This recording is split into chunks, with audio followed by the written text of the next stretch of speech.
भारत की महाशक्ति का रक्षा कवच। भारत आखिर क्यों कर रहा है इतनी बड़ी तैयारी?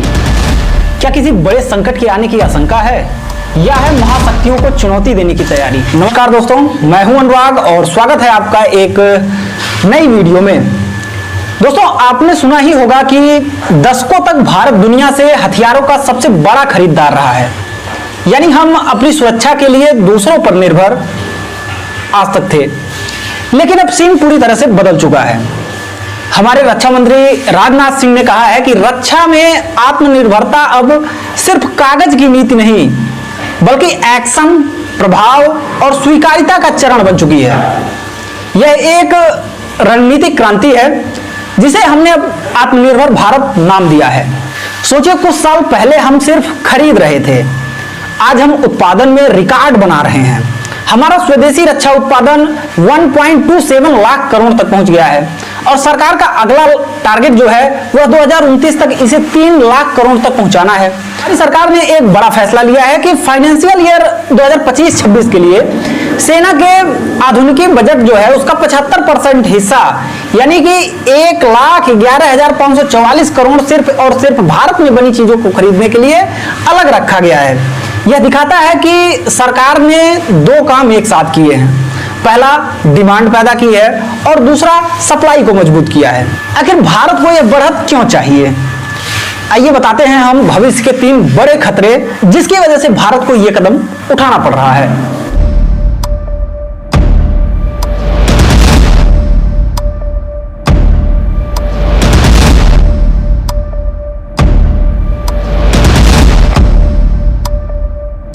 यह बदलाव सिर्फ शान के लिए नहीं है, यह हमारी मजबूरी है, क्योंकि हमारे पड़ोसी हमें चैन से बैठने नहीं देंगे। और दोस्तों, जिस तरह से आप देख रहे हैं कि अमेरिका इस समय हाथ धोकर भारत के पीछे पड़ा हुआ है, उसके पीछे कई मुख्य कारण हैं। दोस्तों, पूरे विश्व में सबसे ज्यादा हथियार बनाने वाले, बेचने वाले अगर कोई देश हैं तो उसमें अमेरिका और रसिया सबसे टॉप पर हैं। एक पाकिस्तान को हथियार देता है तो एक भारत को हथियार देता है।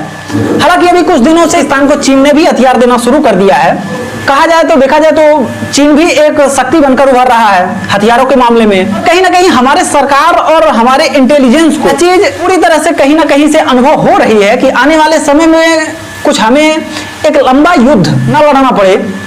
जिस तरह से आपने देखा होगा कि यूक्रेन एक छोटा सा देश है, लेकिन फिर भी रसिया इतना बड़ा देश होते हुए भी सालों से यूक्रेन के साथ उलझा हुआ है। तो अगर यह स्थिति भारत के सामने पैदा होती है तो हम कहां तक सरवाइव कर पाएंगे? क्योंकि अगर हम केवल खरीदार बने रहें और रसिया से और फ्रांस से हथियार खरीदते रहे, खुद अगर नहीं बनाएंगे किसी चीज को, तो फिर हम तो नहीं सरवाइव कर पाएंगे।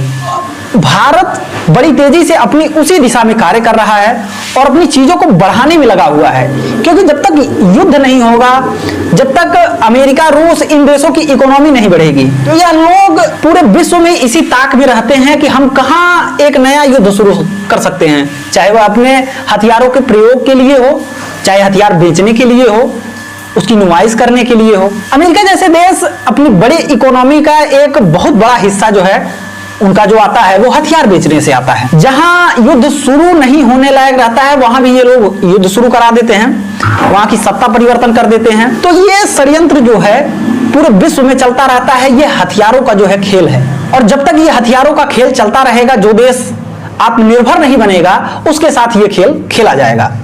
तो इसीलिए भारत ने अब अपनी रणनीति में बदलाव किया है। तब पिछले कुछ सालों में आपने देखा होगा कि राफेल के बाद भारत ने ना के बराबर जो बड़ा रक्षा समझौता किया है, क्योंकि भारत का फोकस अभी इन बातों पर है कि किस तरह से हम इन हथियारों को अपने देश में बनाएं। तो जिनका मार्केट बंद हो रहा है, जिनके यहां से हम हथियार खरीदते थे, उनका मार्केट तो बंद हो जाएगा। तो वो किसी ना किसी तरह से भारत को फिर से युद्ध में उलझाने का प्रयास करेंगे। जब भारत युद्ध में उलझ जाएगा तो फिर क्या रिसर्च, क्या डेवलपमेंट, उसे तो तत्काल युद्ध में तो तत्काल हथियार की आवश्यकता होती है, फिर तो उसे हार मान के खरीदना ही पड़ेगा।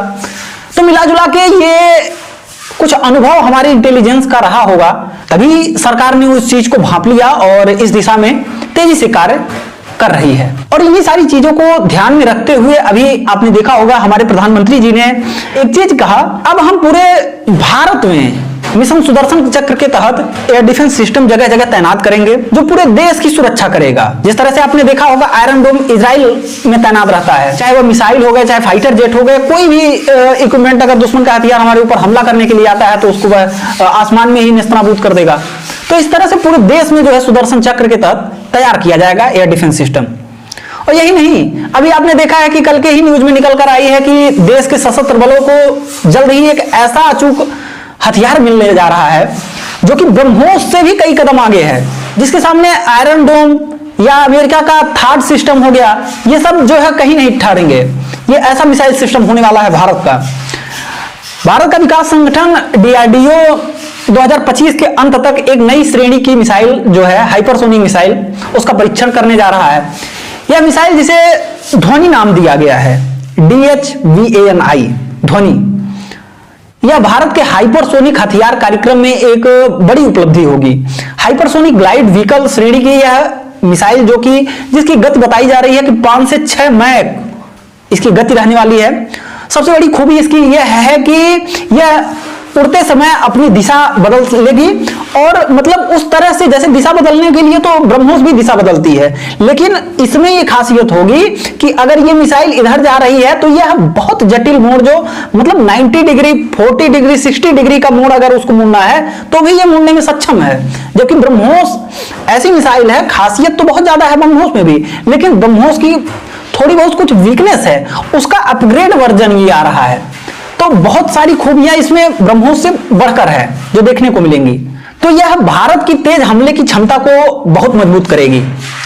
भारत के लिए 2.5 मोर्चे की चुनौती है, जैसा कि हमारे CDS बिपिन रावत जी ने, स्वर्गीय बिपिन रावत जी ने जो है इस बात को कहा था। और आज देखा जाए तो वैश्विक भू राजनीति का केंद्र हिंद प्रशांत क्षेत्र बन चुका है। इस क्षेत्र की स्थिरता विश्व व्यापार के लिए जरूरी है, लेकिन चीन को अगर देखा जाए तो उसकी बढ़ती सैन्य और रणनीतिक उपस्थिति भारत के लिए सीधा खतरा है।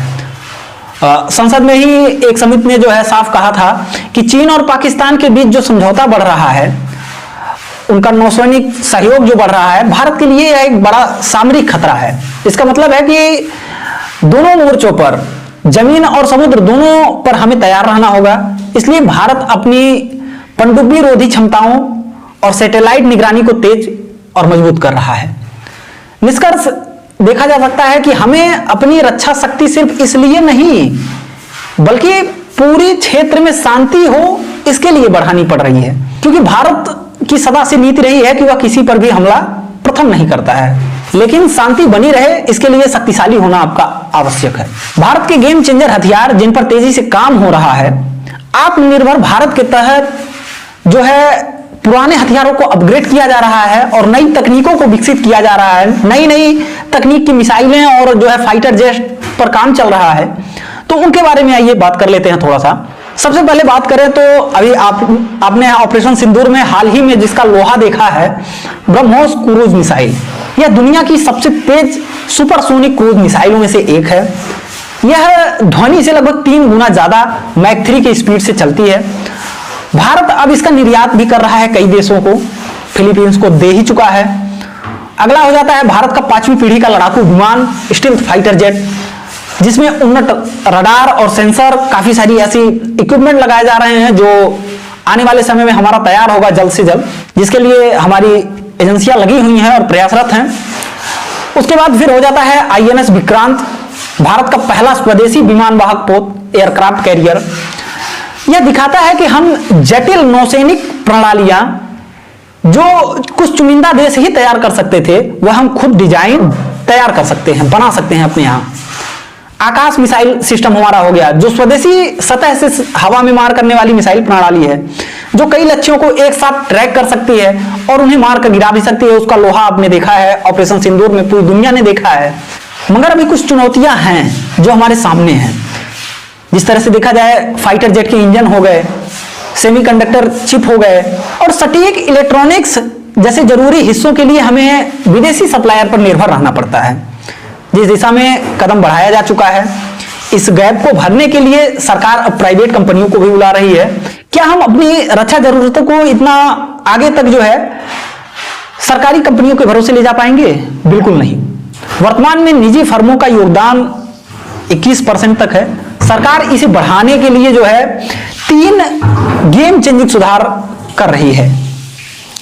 पहला, पॉजिटिव स्वदेशीकरण, जिसके तहत एक सूची बनाई गई है, नो इंपोर्ट कहा गया है। इसका मतलब हो जाता है कि नंबर 1 हो जाता है कि पॉजिटिव स्वदेशीकरण। EIL के तहत एक सूची बनाई गई है जिसमें 5000 से 5500 से ज्यादा जो है ऐसे पुर्जों को रखा गया है। इनकी लिस्ट बनाई गई है, जो सब सिस्टम है, कंपोनेंट, जिनकी खरीद एक तय समय के बाद अब सिर्फ भारतीय निर्माताओं से ही करनी होगी। ये गाइडलाइन है उसमें। उदाहरण के लिए मान लीजिए कि सेना के किसी टैंक को एक खास पुर्जा चाहिए, अगर वह उस लिस्ट में शामिल है तो आप किसी दूसरे देश से, अमेरिका से, जापान से, रूस से उस चीज को नहीं खरीद पाएंगे। उसको आपको भारत के ही किसी MSME स्टार्टअप से ही लेना पड़ेगा। इस लिस्ट में 3000 से ज्यादा चीजों का स्वदेशीकरण हो चुका है पहले से ही, और इस पर और ध्यान दिया जा रहा है। दूसरा हो जाता है कि खरीद की गारंटी। रक्षा अधिग्रहण प्रक्रिया DAP 2020 के तहत सरकार ने घरेलू खरीद को प्राथमिकता दी है। जैसा कि हमने ऊपर देखा कि आधुनिकीकरण बजट का 75% हिस्सा घरेलू खरीद के लिए अतिरिक्त आरक्षित किया गया है, यानी कि निजी कंपनियों के लिए अब मार्केट की गारंटी है। सफलता का उदाहरण अगर देखा जाए निजी कंपनियों का, तो बड़ोदरा में टाटा एयरक्राफ्ट कॉम्प्लेक्स का उद्घाटन हुआ है अभी जल्दी ही, जो C-295 विमानों का निर्माण करेगा। 56 विमान खरीदना है, जिसमें से 40 विमान भारत में ही बनेंगे।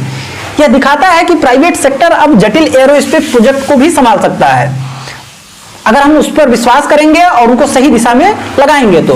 अब आइए इस टॉपिक पर पहुंचते हैं कि आयातक से निर्यातक किस तरह से जो है भारत बन रहा है।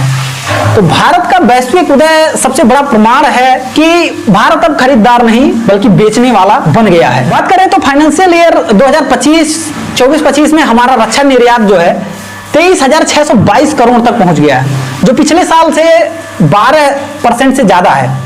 और हमने लक्ष्य रखा है कि 2029 तक हम अपने निर्यात को जो है 50,000 करोड़ तक पहुंचाने के लक्ष्य को लेकर चल रहे हैं। अब आपका सवाल होगा कि कौन खरीद रहा है भारत के इन हथियारों को, तो हम बताएं तो आपको जानकर खुशी होगी कि हम अब 100 से ज्यादा देशों को उपकरण निर्यात करते हैं। भारत 2023-24 में अमेरिका, फ्रांस, आर्मेनिया जैसे देश हमारे शीर्ष खरीदारों में शामिल थे। सोचिए, जब विकसित देश जैसे अमेरिका और फ्रांस हमसे पुर्जे और कंपोनेंट खरीदते हैं तो यह गुणवत्ता का वैश्विक प्रमाणन बन जाता है। यह दिखाता है कि भारत अब वैश्विक सप्लाई चेन का एक विश्वसनीय और उच्च गुणवत्ता वाला हिस्सा बन रहा है। भारत में वो क्षमता है कि उस तरह के हथियार और पुर्जे जो है भारत बना सकता है। अगर सब बातों को मिलाकर निष्कर्ष निकालें तो रणनीतिक स्वायत्ता की ओर यह तेजी से बढ़ती शक्ति सिर्फ अर्थव्यवस्था का मुद्दा नहीं है, यह रणनीतिक स्वायत्ता का मुद्दा है। जब आप अपने हथियार खुद बनाते हैं तो आप संकट के समय किसी भी विदेशी दबाव या प्रतिबंधों के प्रति संवेदनशील नहीं होते हैं। भारत का यह सफर आयातक से निर्यातक बनने का देश की राष्ट्रीय सुरक्षा, आर्थिक विकास और वैश्विक मंच पर विश्वसनीयता के लिए निर्णायक है।